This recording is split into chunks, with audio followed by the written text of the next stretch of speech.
The grand ballroom sparkled under 1,000 crystal chandeliers.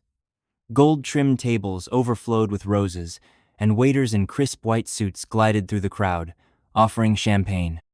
The air buzzed with the chatter of the world's richest people, billionaires, movie stars, and politicians. At the center of it all stood Lila Sterling, the 18-year-old daughter of Victor Sterling, the billionaire who owned half the city's skyscrapers. Before we begin the story, comment below where you're watching from. Enjoy the story.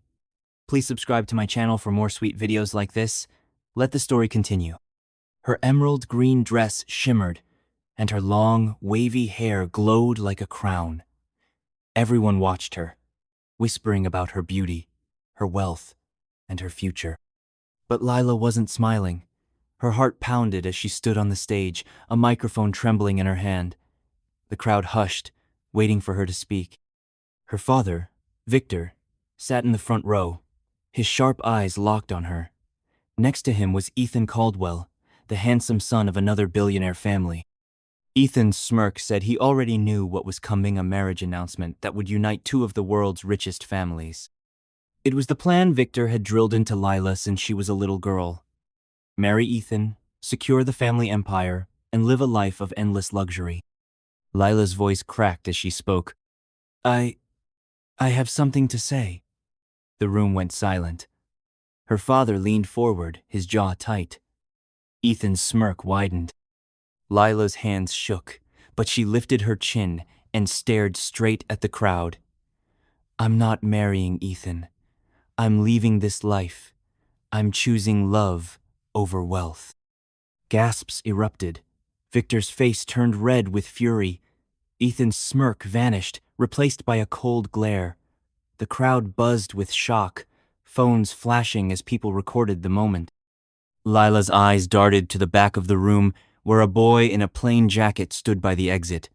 His name was Sam, a nobody from the city's poorest neighborhood. His kind brown eyes met hers, and for a moment, the chaos faded. But then Victor stood, his voice booming. "Lila, stop this nonsense now," he roared, storming toward the stage. The crowd parted, and security guards moved in. Lila's heart raced. She dropped the microphone, its screech echoing as she ran straight toward Sam. The guards lunged, but Sam grabbed her hand, pulling her through the exit. The last thing the crowd saw was Lila's green dress vanishing into the night, leaving her father's empire and her old life behind. Where was she going? Would her father catch her? And who was this mysterious boy she risked everything for? The answers were far from simple, and the truth would shake Lila's world to its core. Lila's story didn't start in that glittering ballroom. It began 6 months earlier, in a world of rules and riches, where every choice was made for her. Lila grew up in a mansion so big, she sometimes got lost in it. There were 50 rooms, a pool that sparkled like diamonds, and a garage full of cars she wasn't allowed to drive. Her father, Victor Sterling, was a tall man with gray hair and a voice that made people tremble. He loved Lila, but his love came with chains. "You're Sterling," he'd say. "You're meant for greatness. Never forget that." To Victor, greatness meant money, power, and a perfect life with Ethan Caldwell. Ethan was 20, with slick blonde hair and a smile that charmed everyone except Lila. He was nice enough at first, always bringing her flowers or telling jokes at fancy dinners. But Lila saw the truth in his eyes. He didn't love her. He loved her last name and the billions it carried. Every time he held her hand, it felt like a business deal, not a promise. Lila's days were a blur of lessons piano, French, etiquette, and parties where she smiled for cameras. Her father planned every minute, from her dresses to her friends. She felt like a doll in a glass case, beautiful but trapped. At night, she'd sneak to the mansion's library, reading adventure books about pirates and faraway lands. Those stories were her only escape, until the day she met Sam. It happened by accident. Lila was 17, and her father had grounded her for skipping a charity gala. Bored and restless, she climbed out her bedroom window, down a vine-covered wall, and ran to the city park. It was the first time she'd ever been alone, without bodyguards or a schedule. The park was alive with laughter, kids playing, and street musicians strumming guitars. Lila felt free, like she could breathe for the first time. That's when she saw him. Sam was sitting on a bench, sketching in a tattered notebook. He had messy brown hair and wore a faded jacket, but his smile was warm, like sunshine after a storm. Lila watched him draw, his pencil dancing across the page. Curious, she peeked over his shoulder. The sketch was of the park, but it was magical trees glowed, and the sky sparkled with stars that weren't there. "That's beautiful," Lila said, startling him. Sam looked up, surprised. "Thanks. It's just how I see things." His voice was kind, not polished like Ethan's, but real. They talked for hours about art, dreams, and the world beyond the park. Sam wasn't rich. He worked at a diner to help his mom pay bills, but he was happy. He told Lila about his dream to travel and paint the world. She told him about her books and her wish to be free. For the first time, someone listened to her, not her last name. They started meeting in secret. Every week, Lila sneaked out to the park, and Sam was there waiting with his sketchbook. He drew her pictures, her laughing, her reading, her dreaming. He never asked about her money or her father. He just saw her. Lila felt something new, something scary, but wonderful. Was this love? She didn't know, but she wanted to find out. But secrets don't stay hidden forever. One night, Lila's bodyguard, Marcus, caught her climbing back into her room. Marcus was loyal to Victor, and he told her father everything. The next morning, Victor was waiting in the dining room, his face like stone. "Who's the boy?" he demanded, holding up a photo from a security camera. It was blurry, but Lila recognized Sam's jacket. Her stomach dropped. "Nobody," she lied, her voice shaking. Victor slammed his hand on the table. "You're Sterling. You don't sneak around with nobodies. You're marrying Ethan, and that's final." He locked her in her room, took her phone, and doubled her security. Lila cried herself to sleep, clutching a sketch Sam had given her, a picture of her flying over the city, free as a bird. For weeks, she was trapped. No park, no Sam, no hope. Ethan visited every day, talking about their future mansion and their perfect life. Lila wanted to scream. She didn't want perfection, she wanted Sam's messy, real world. But how could she escape? Her father's guards watched her every move, and Ethan was always close, his fake smile hiding something darker. Then came the night of the gala, the one where everything changed. It was Victor's biggest event, a celebration of his empire. He planned to announce Lila's engagement to Ethan in front of the world. Lila stood in her emerald dress, staring at herself in the mirror. Her heart felt heavy, like it was sinking into a black hole. She couldn't marry Ethan. She couldn't live a lie. That's when she saw Ida note slipped under her door. It was in Sam's handwriting, simple and brave. "I'll be there tonight. If you want to choose us, I'll wait by the exit. No matter what, I believe in you." Lila's hands trembled as she read it. Sam had no money, no power, nothing but his heart. And yet, he was risking everything to be there for her. The gala began, and Lila played her part, smiling for the cameras. But inside, her mind raced. Could she really do this? Could she leave her father, her wealth, her entire world for a boy she'd only known for months? The crowd cheered as Victor took the stage, praising Ethan and the future of their families. Ethan grabbed Lila's hand, his grip too tight, his eyes warning her to obey. Then it was her turn to speak. Lila stepped to the microphone, her heart pounding so loud she thought it might burst. She looked at her father, at Ethan, at the crowd. And then she saw Sam, standing quietly by the exit, his eyes full of hope. At that moment, she knew what she had to do. "I'm not marrying Ethan," she said, her voice shaking but clear. "I'm leaving this life. I'm choosing love over wealth." The room exploded in chaos. Victor roared, Ethan cursed, and the guards charged. Lila ran, her dress tearing as she pushed through the crowd. Sam's hand found hers. and they bolted into the night, the city lights blurring around them. Behind them, Victor's voice echoed, promising to find her, to bring her back. They ran until their lungs burned, ducking into an alley where the gala's noise faded. Lila's heart raced, fear and freedom mixing like a storm. Sam held her close, his breath warm against her cheek. "You did it," he whispered. "You're free."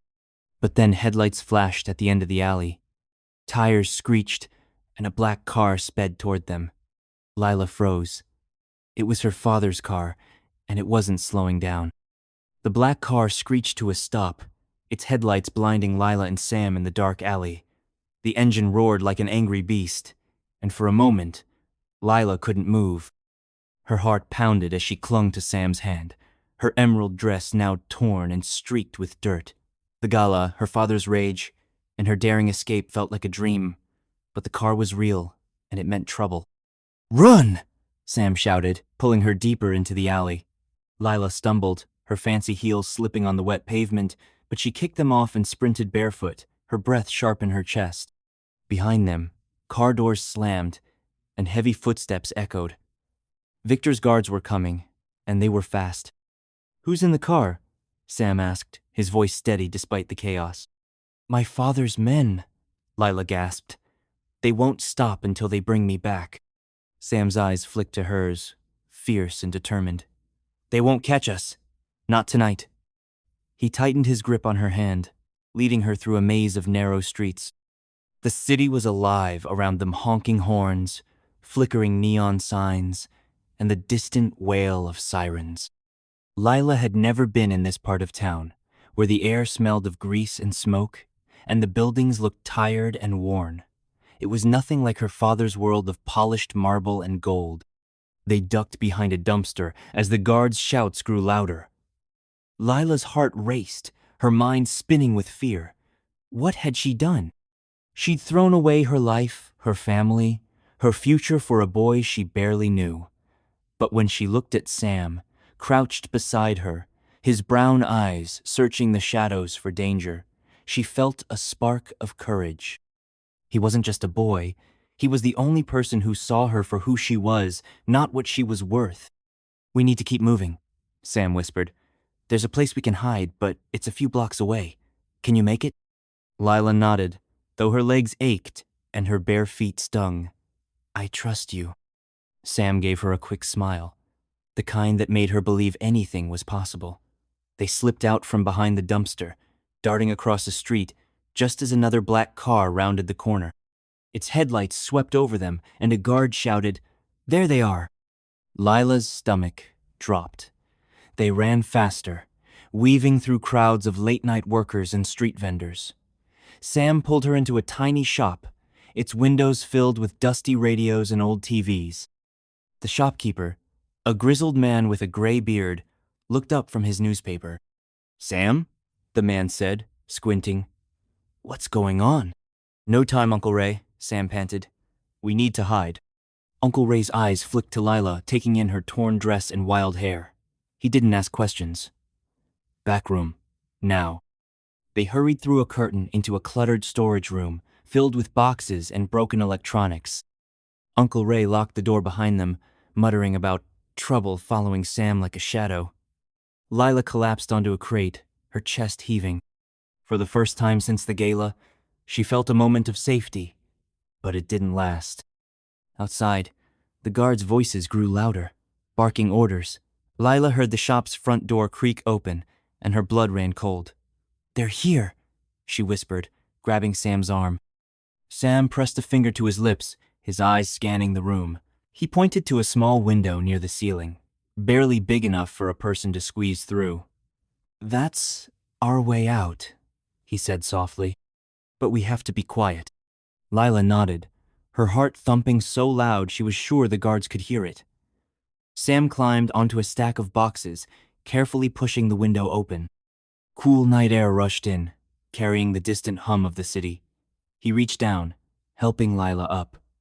Her dress caught on a nail, ripping further, but she didn't care. Freedom was on the other side. Just as Lila's hands touched the window's edge, the storage room door rattled. "Open this door," a guard bellowed.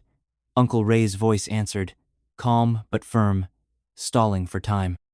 Lila's arms shook as she pulled herself through the window, scraping her knees on the rough sill. Sam followed, landing beside her in a narrow alley. They didn't stop to catch Thalila's bare feet slapped against the cold ground as they ran, the city blurring around them.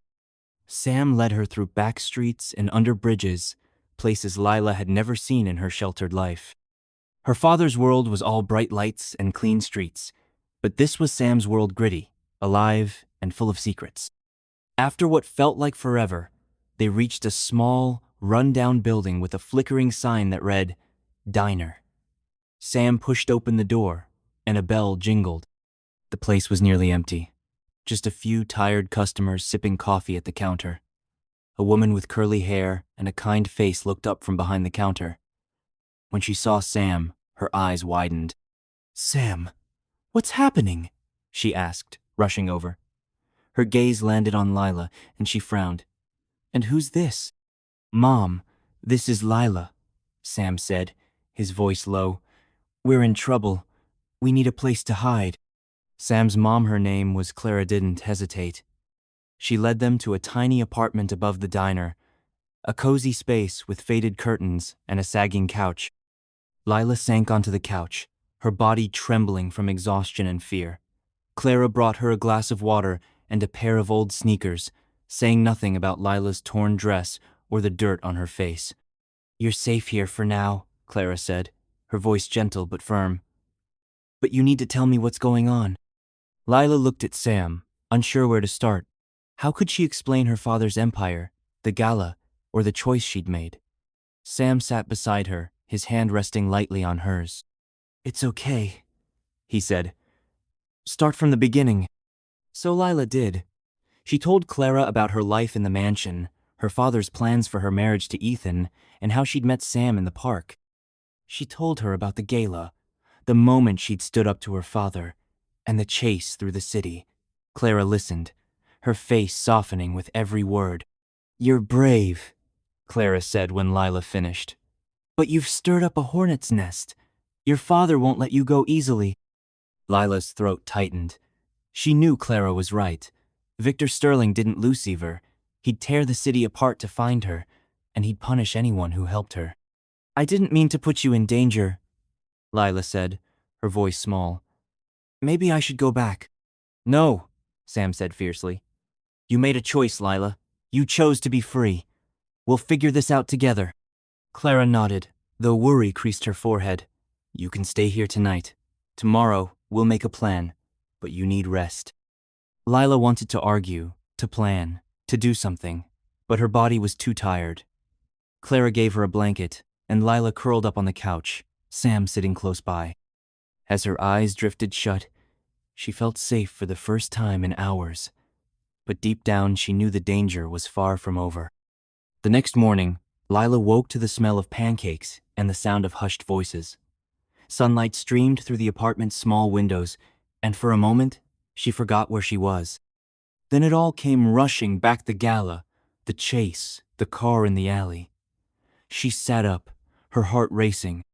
Sam was at the kitchen table with Clara, their heads bent over a newspaper. When Lila joined them, she saw the headline, "Billionaire's Daughter Vanishes After Shocking Gala Speech." Below it was a photo of Lila on the stage, her face pale but determined. The article called her a runaway heiress and hinted at a scandal, mentioning a mysterious boy she'd fled with. "They're looking for us," Sam said, his voice grim. "Your father's offering $1 million reward for your return." Lila's stomach twisted. $1 million was nothing to her father, but it was enough to turn the city against them. Anyone could betray them: neighbors, strangers, even friends. "What do we do?" she asked. Clara folded the newspaper, her eyes sharp. "You stay hidden. No going outside, no phone calls, nothing that can be traced. Sam, you know this city better than anyone. Find a way to keep her safe." Sam nodded, but Lila saw the worry in his eyes. He was brave, but he was just a kid from a diner, up against a billionaire with endless resources. Lila wanted to believe in him, but doubt crept in. Had she made a mistake? Was love worth this danger? Before they could plan further, the diner's bell jingled downstairs. Clara's face tightened. "Stay here," she whispered, heading down to check. Lila and Sam waited, the silence heavy. Minutes passed, then Clara's voice called up, calm but urgent. "Sam, Lila, you need to see this." They crept downstairs, peeking into the diner. A man stood at the counter, tall and broad, with a scar across his cheek. Lila recognized him instantly. Marcus, her father's head bodyguard. He wasn't shouting or threatening, but his presence was enough to make Lila's blood run cold. "I know you're hiding her," Marcus said to Clara, his voice low and dangerous. "Hand her over, and no one gets hurt." Clara stood her ground, her arms crossed.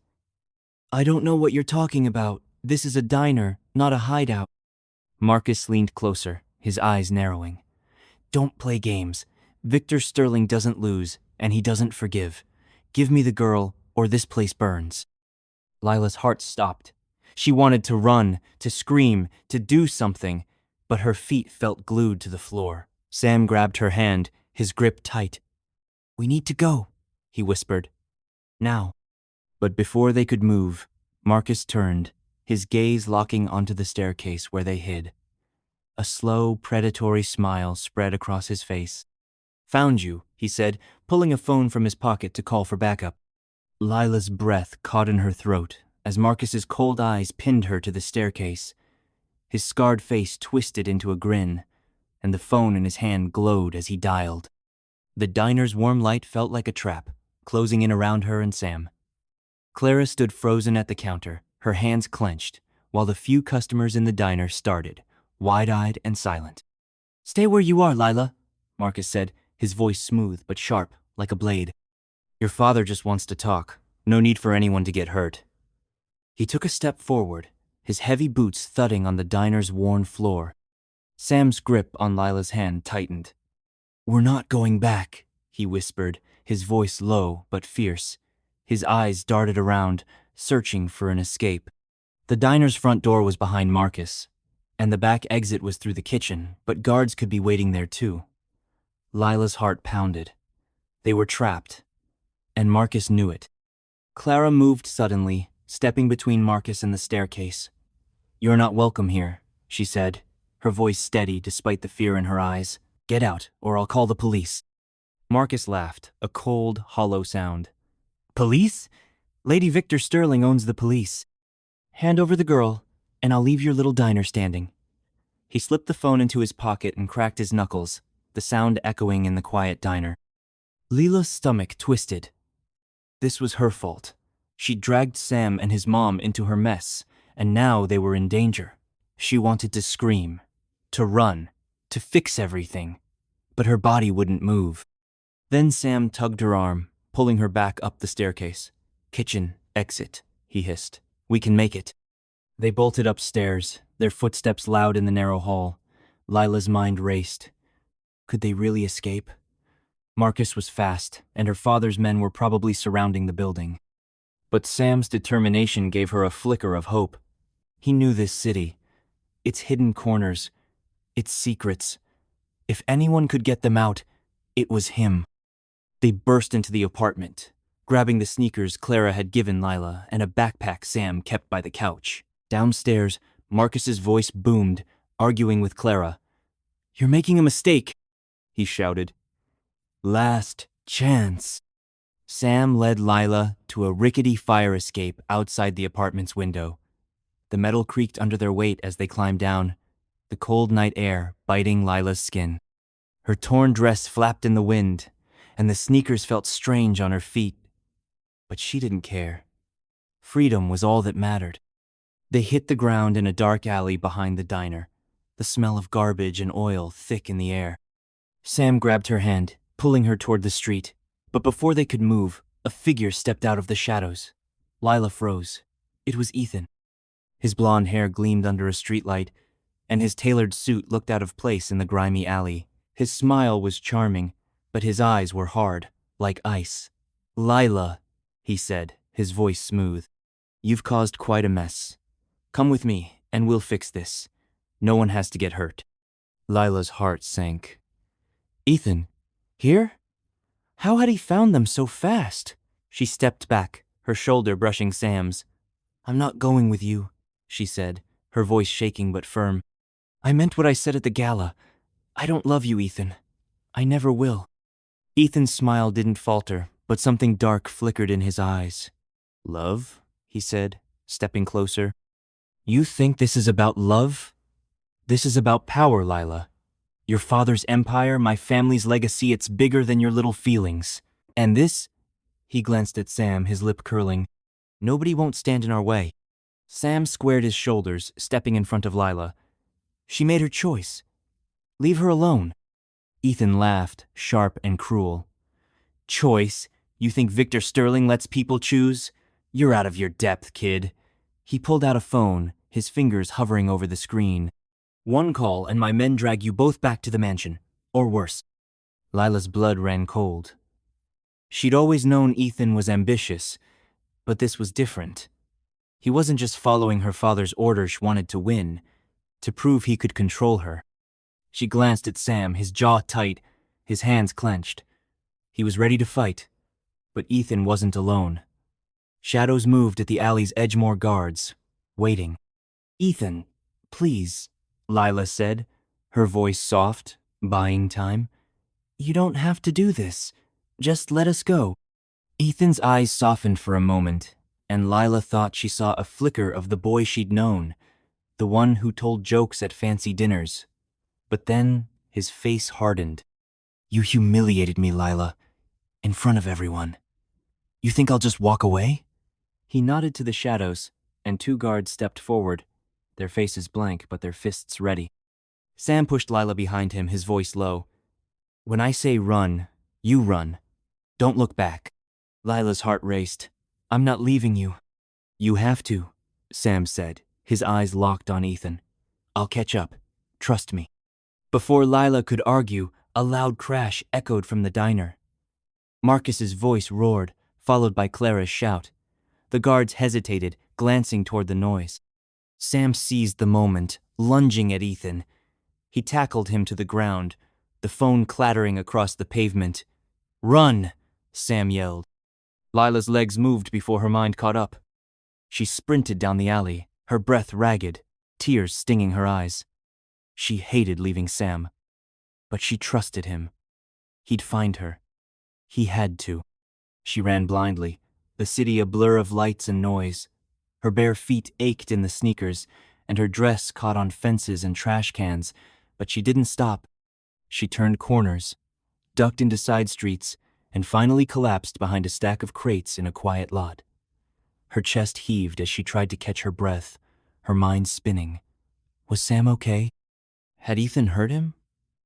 And what about Clara, facing Marcus alone? Minutes passed, each one feeling like an hour. Lila's fear grew, twisting into dread.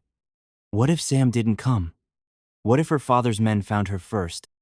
She hugged her knees, the weight of her choice crashing down. She'd given up everything, her home, her safety, her future for love. But what if love wasn't enough? Then she heard footsteps, soft but steady. Lila tensed, ready to run again, but a familiar voice called out. Lila, it's me. Sam stepped into the dim light, his jacket torn and a bruise forming on his cheek. Lila ran to him, throwing her arms around him. You're okay, she cried, her voice muffled against his shoulder. I was so scared. I'm fine, Sam said, hugging her tightly. Ethan's men backed off when they heard the commotion at the diner. I got away, but we can't stay here. They'll keep looking. Lila pulled back, her eyes searching for him. What about your mom? Marcus was in the diner. What if he hurts her? Sam's face darkened, but he shook his head. Mom's tough. She'll handle Marcus. Uncle Ray's on his way to help her. Right now, we need to focus on staying safe. Lila nodded, though guilt gnawed at her. Clara was in danger because of her. She wanted to go back, to fix it, but Sam was right. They had to keep moving. Where do we go? She asked. There's a place, Sam said, his voice low. A friend of mine, Leo. He lives off the grid. In a part of the city your father's men don't know. We can hide there. Figure out our next move. Lila hesitated. Another stranger? Another risk? But Sam's steady gaze calmed her. She trusted him this far, and he hadn't let her down. Okay, she said. Let's go. They moved quickly, sticking to shadows and avoiding main streets. The city felt different now, like a maze full of traps. Lila's mind raced with questions. How had Ethan found them so fast? And why was he so determined to bring her back? It wasn't just about the marriage, there was something else, something bigger. After an hour of winding through alleys and empty lots, they reached a crumbling warehouse in a forgotten part of town. The windows were boarded up, and graffiti covered the walls. Sam knocked on a rusted door in a specific pattern 3 quick taps, too slow. The door creaked open, revealing a lanky boy with wild hair and a skeptical frown. Sam, the boy said, glancing at Lila. Who's the princess? This is Lila, Sam said. She's with me. Leo, we need your help. Leo raised an eyebrow, but stepped aside, letting them in. The warehouse was a mess of old furniture, wires, and computer screens glowing in the dark.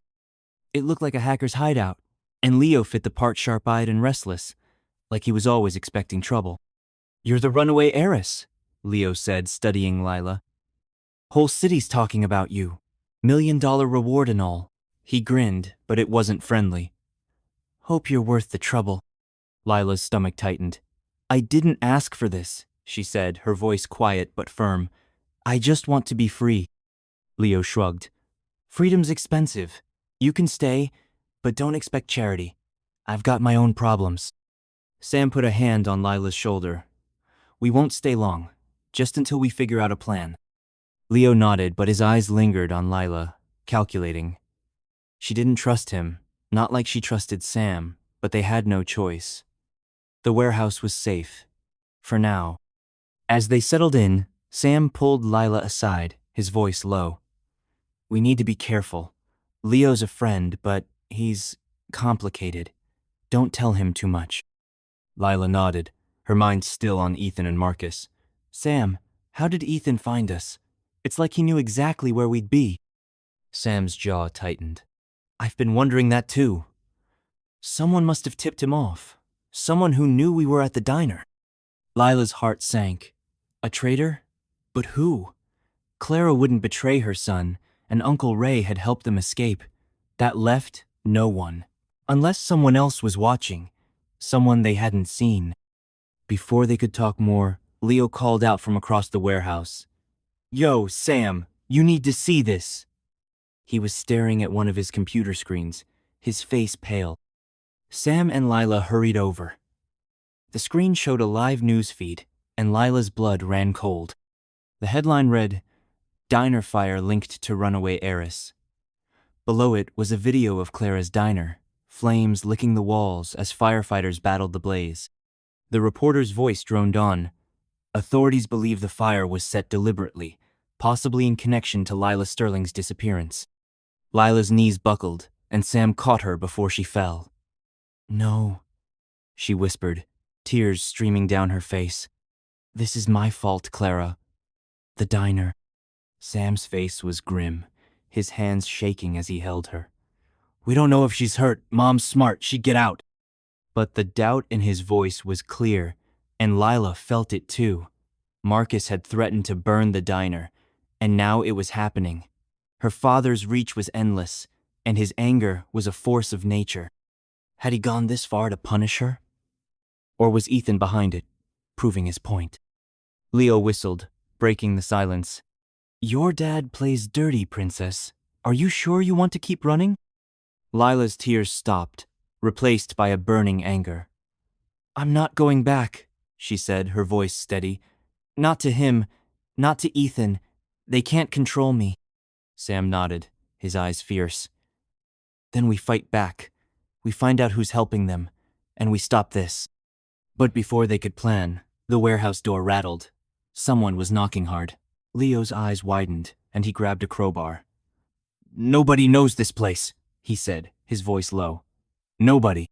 Sam pulled Lila behind a stack of crates, his hand on her arm. The knocking grew louder, and a voice called through the door. Lila, I know you're in there. You can't hide forever. It was Ethan's voice, sharp and triumphant. And behind him, Lila heard the low growl of car engines. They were surrounded. The warehouse door shook under Ethan's pounding, his voice slicing through the dim, cluttered space. Lila, come out now, or we're coming in. The growl of car engines outside grew louder, like a pack of wolves circling their prey. Lila's heart raced, her hands trembling as she crouched behind a stack of crates with Sam.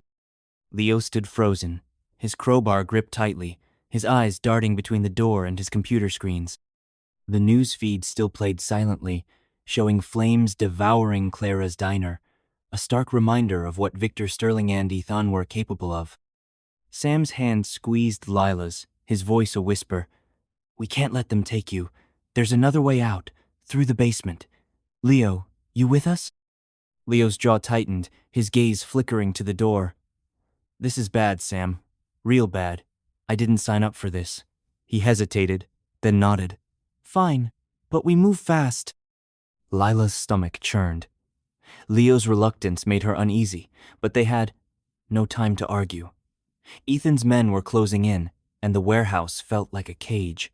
She nodded, forcing her fear down. Let's go. Leo led them to a trapdoor hidden under a pile of old rugs.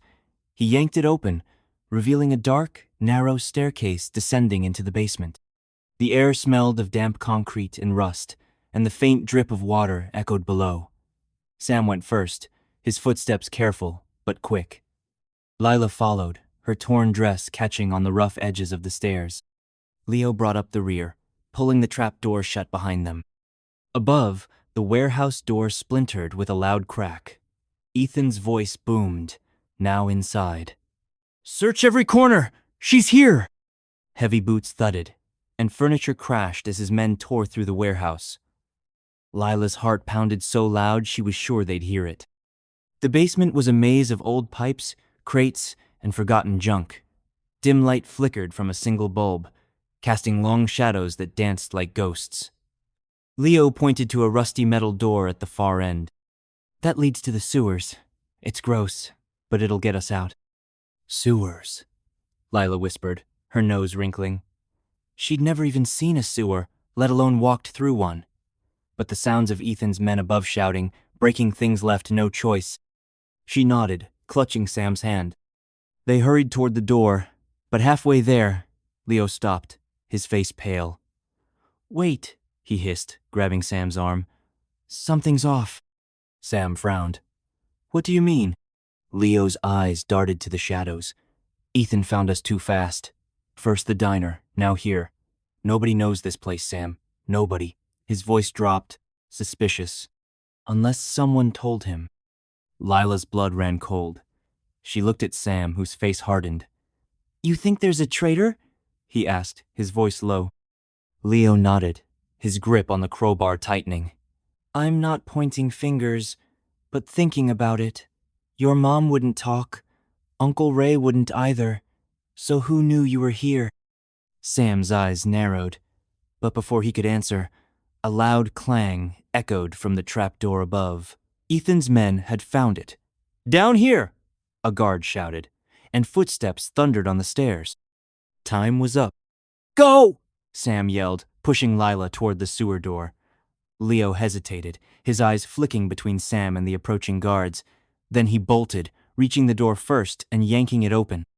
A wave of foul air hit them, but Lila didn't care. She followed Sam, her sneakers slipping on the damp floor.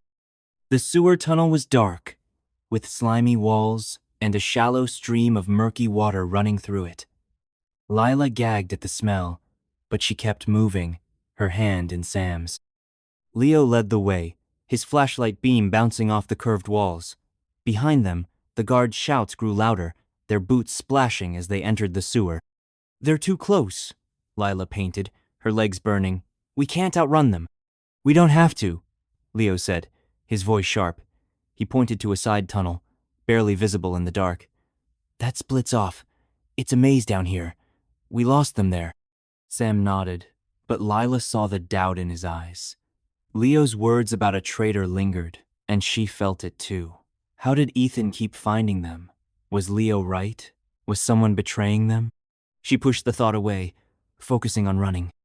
They ducked into the side tunnel, the air growing colder and the walls tighter. The guards' voices faded, replaced by the drip of water and their own ragged breathing. Leo slowed, his flashlight sweeping the tunnel.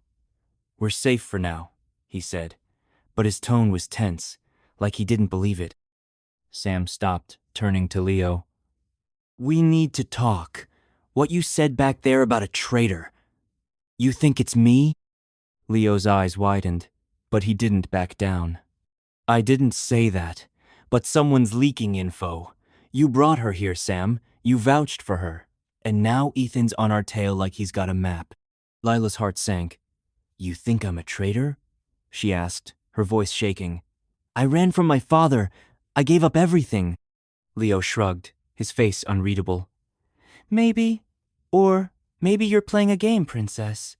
Leading us in circles until your dad's men catch up." "Enough," Sam snapped, stepping between them. "Lila's not a traitor. She's risked more than either of us. But you're right about one thing. Leo, someone's helping Ethan. And we need to figure out who." Before Leo could argue, a faint beep echoed in the tunnel. Lila froze, her eyes scanning the dark. "What was that?" Sam's face paled. "It sounded like a phone." Leo's hand went to his pocket, but he pulled it out empty, his eyes wide. "Not mine. I don't have a signal down here."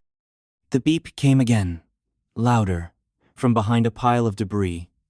Sam moved toward it, his steps cautious. Lila followed, her heart racing. He pushed aside a broken crate, revealing a small black device blinking with a red light. It wasn't a phone, it was a tracker. "Someone planted this," Sam said, his voice grim. He crushed the device under his heel, the light dying with a crunch. "That's how Ethan found us." Lila's mind spun. A tracker? Someone had been close enough to plant it on their clothes, their bags, something. But who? Clara? Uncle Ray? Or Leo? She looked at him, his face shadowed by the flashlight. He'd been hesitant, suspicious, and now this. Was he a traitor? Leo backed away, his hands up. "Don't look at me like that. I didn't do this." "Then who did?" Sam asked, his voice low and dangerous. "You're the only one who knew we were coming here." Leo's eyes flashed with anger. "You're blaming me? After I stuck my neck out for you? Maybe it's her." He pointed at Lila. "She's got a billion reasons to play both sides." Lila's chest tightened. "I'd never help my father. You don't know what he's like." "Stop it, both of you!" Sam shouted, his voice echoing in the tunnel. "We can't turn on each other. That's what they want." But the damage was done. Doubt hung heavy between them, like poison in the air. Lila wanted to trust Leo, but his accusations stung. And Sam, could he doubt her too? The thought made her heart ache. Before they could say more, a splash echoed from the main tunnel. Flashlights swept the darkness, and a guard's voice called out, "They're close! Fan out!" Sam grabbed Lila's hand. "We have to move. Leo, lead the way." Leo hesitated, his eyes locked on Sam's. Then he nodded, turning to run deeper into the side tunnel. Lila followed, her mind racing. The tracker, the fire, Ethan's relentless pursuit, it was all too much. Someone was betraying them, and every step felt like a step toward a trap. The tunnel twisted and turned, the air growing thicker with damp and decay. Leo's flashlight flickered, casting eerie shadows on the walls. Lila's legs ached, and her bare feet slipped in the muck, but she pushed on, driven by fear and the warmth of Sam's hand in hers. After what felt like hours, Leo stopped at a ladder leading to a manhole cover. "This comes up in an old factory," he said, his voice low. "It's abandoned. We can hide there, figure out our next move." Sam nodded, but his eyes were wary. "You sure about this, Leo?" Leo's jaw tightened. "You don't trust me? Fine. Stay here and let Ethan's goons find you." He started climbing the ladder, not waiting for an answer. Lila looked at Sam, her voice a whisper. What if he's leading us into a trap? Sam's face was grim. We don't have a choice, but I'm watching him.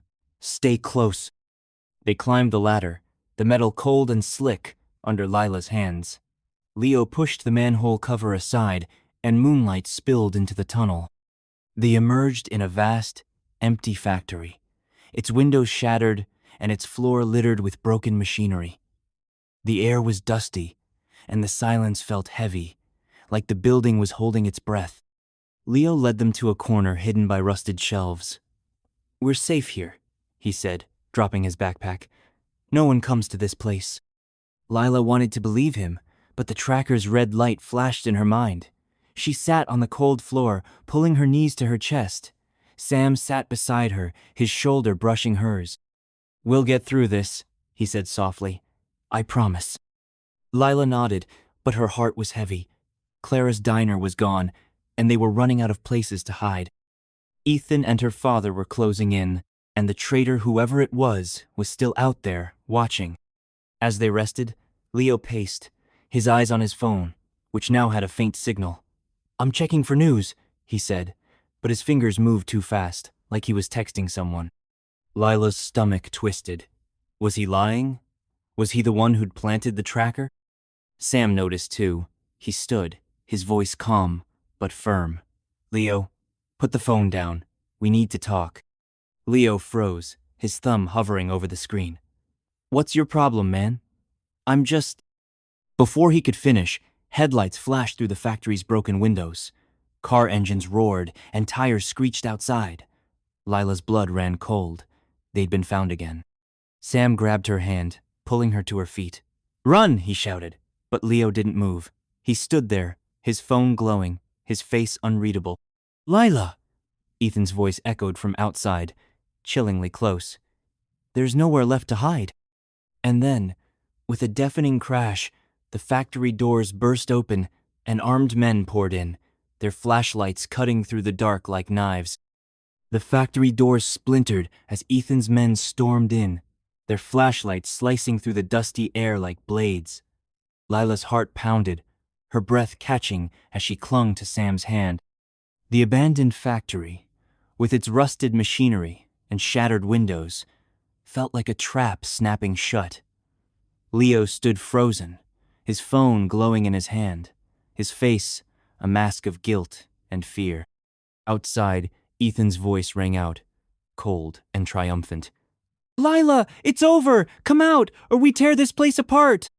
Sam pulled Lila behind a crumbling concrete pillar, his eyes scanning the shadows for an escape. "We're not done yet," he whispered, his voice steady despite the chaos. "There's a way out. We just need to find it." Lila nodded, but panic clawed at her chest. Ethan's men were everywhere, their boots crunching on broken glass, their shouts echoing in the cavernous space. The tracker, the fire at Clara's diner, Leo's suspicious behavior, it all pointed to betrayal. Had Leo sold them out? And if he had, how could they escape now? "Leo!" Sam hissed, glaring at him. "What did you do?" Leo's eyes darted to the approaching guards, his hands shaking. "I didn't. I swear." But his voice faltered, and he dropped the phone, its screen still glowing with an unsent message. Lila's stomach twisted. The truth was, clear Leo had betrayed them. Before Sam could confront him, a guard shouted, "Over there!" A flashlight beam swept across the pillar, missing Lila by inches. Sam grabbed her arm, pulling her deeper into the factory's maze of machinery. Leo hesitated, then bolted in the opposite direction, disappearing into the shadows. Lila's heart sank. They were on their own. They ducked behind a rusted conveyor belt, the air thick with dust and the smell of oil. Lila's torn dress caught on jagged metal, but she yanked it free, her bare feet aching in Clara's old sneakers. "Sam," she whispered, her voice trembling, "what do we do? They're everywhere." Sam's eyes were fierce, his jaw tight. "We keep moving. There's a loading dock at the back. If we can get there, we can slip out before they surround us." He squeezed her hand, his warmth grounding her. "I won't let them take you, Lila. Not now, not ever." Lila nodded, drawing strength from his words. She'd chosen love over wealth, and that choice had led to this moment running, hiding, fighting for a future with Sam. She wouldn't give up, no matter how hopeless it seemed. They crept through the factory, dodging flashlight beams and staying low. Ethan's men were methodical, spreading out to cover every corner. Lila's heart raced as she heard Ethan's voice again, closer now. Lila, you're only making this harder. Your father wants you home. I want you home. Stop this nonsense. His words sent a chill down her spine. Ethan's charm was gone, replaced by a possessive edge that scared her more than her father's anger. This wasn't just about marriage or the Sterling Empire anymore. Ethan wanted to win, to prove he could control her, and he'd burn everything down to do it. They reached a narrow hallway lined with broken lockers, the loading dock just beyond a set of double doors. But as they moved toward it, a figure stepped out of the shadows. Marcus, her father's head bodyguard. His scarred face was grim, and he held a radio, his voice low as he spoke into it. I've got them. Loading dock. Lila froze, her breath hitching. Sam pushed her behind him, his fists clenched. Stay back, Marcus, he said, his voice steady. She's not going with you. Marcus's eyes narrowed, but he didn't move. You're brave, kid. I'll give you that. But you're out of your league. Victor Sterling doesn't lose, and neither does Ethan. Hand her over, and you walk away. Lila's heart pounded. She stepped forward, her voice shaking but clear. I'm not a prize to be handed over. I chose Sam. I chose freedom. You can't make me go back. Marcus's expression didn't change, but something flickered in his eyes, respect maybe, or pity. You're wrong, kid, he said. You don't get to choose, not when your father's involved. He raised the radio, but before he could speak, a loud clang echoed behind him. Clara appeared, wielding a wrench, her curly hair wild and her face smudged with soot. She swung the wrench, catching Marcus in the shoulder. He grunted, stumbling, and the radio clattered to the floor. Run, you two! Clara shouted, her voice fierce. I've got this! Lila's eyes widened. Clara, you're okay. No time! Clara snapped, blocking Marcus as he lunged for her. Go. Sam didn't hesitate. He grabbed Lila's hand, pulling her through the double doors to the loading dock. The cold night air hit them, and Lila saw a chain-link fence at the edge of the lot, with a street beyond it. Freedom was so close, but then headlights flashed, and 3 black cars screeched into the lot, cutting off their escape. Ethan stepped out of the lead car, his blonde hair gleaming under the streetlights, his smile cold. You're predictable, Lila, he called, his voice carrying over the rumble of engines. Did you really think you could outrun us? Lila's heart sank. They were surrounded, Marcus behind them, Ethan in front, and guards closing in from the sides. Sam's hand tightened on hers, his eyes scanning for any opening, but there was none. The trap had closed. Ethan walked closer, his hands in his pockets, his confidence infuriating. You've had your fun, Lila, but it's time to come home. Your father's waiting, and so am I. We'll forgive this rebellion. Just get in the car. Lila's anger flared, burning away her fear. Forgive me, she spat. You set Clara's diner on fire. You hunted us like animals. I'll never go back to you or my father. Ethan's smile faltered, his eyes darkening. You don't have a choice. You're a Sterling. You belong with us. He nodded to his men, who started closing in, their faces blank but their fists ready.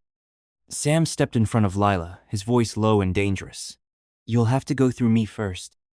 Ethan laughed, but it was hollow. You're nobody, kid. A diner rat with big dreams. You think you're her hero? You're nothing. Lila's heart ached at Ethan's words, but Sam didn't flinch. I'm enough for her, he said, his voice steady. That's all that matters. Before Ethan could respond, a new sound cut through the night sirens, loud and close. Blue and red lights flashed as police cars sped into the lot, their tires screeching. Ethan's men froze, and Ethan's face twisted with rage. What is this? He shouted. A police officer stepped out, megaphone in hand. Ethan Caldwell. Victor Sterling's men stand down. You're under investigation for arson, kidnapping, and assault. Drop your weapons. Lila's jaw dropped. Investigation? How? She looked at Sam, who was just as shocked. Then she saw Clara limping out of the factory, Marcus in handcuffs behind her, escorted by another officer. Clara's face was bruised, but she was alive, and her eyes burned with determination. Clara called the cops, Sam whispered, a grin breaking through his fear. She must have gotten proof of what they did to the diner. Ethan's composure cracked. This is a mistake, he shouted, backing toward his car. My family will have your badges for this. But the police weren't listening. They moved in, cuffing Ethan's men one by one. Ethan tried to run, but two officers tackled him, pinning him to the ground.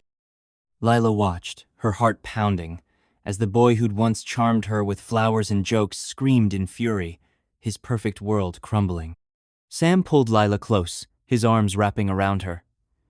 It's over, he whispered, his voice thick with relief. You're free.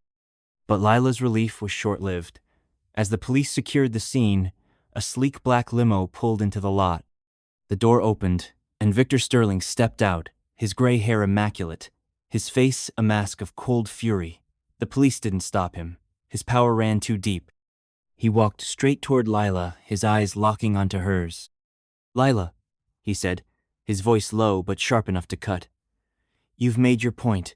Now come home. Lila's heart raced. She'd faced Ethan, Marcus, and a city full of danger, but her father was different. He wasn't just a man, he was a force, a king who'd built an empire and expected her to inherit it.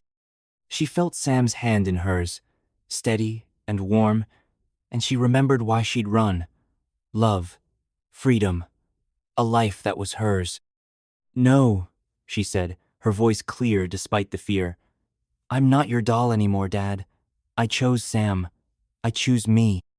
Victor's face didn't change, but his eyes blazed. You think you can walk away? You're a Sterling. Everything you are is because of me. Lila shook her head, tears stinging her eyes. I'm more than your name. I'm Lila, and I'm done living your life. For a moment, Victor was silent, his gaze flickering to Sam, then back to her. The police watched, unsure, their hands on their radios. Clara stepped forward, her wrench still in hand, her voice fierce. Leave her be, Sterling. She's not yours to control. Victor's jaw tightened, but he didn't argue. He looked at Lila one last time, his voice barely a whisper. You'll regret this. Then he turned, climbed into his limo, and drove away, the car vanishing into the night. Lila's knees buckled, and Sam caught her, holding her tight. The police moved in, asking questions, taking statements. Clara explained how she'd recorded Marcus's threats on her phone and sent them to a friend in the police before the diner burned. Leo was found hiding in the factory, confessing he'd tipped off Ethan for money to pay off debts. He was arrested, his betrayal cutting deep but no longer a threat. As dawn broke, the chaos settled. Ethan and his men were in custody, and Victor's empire was under scrutiny.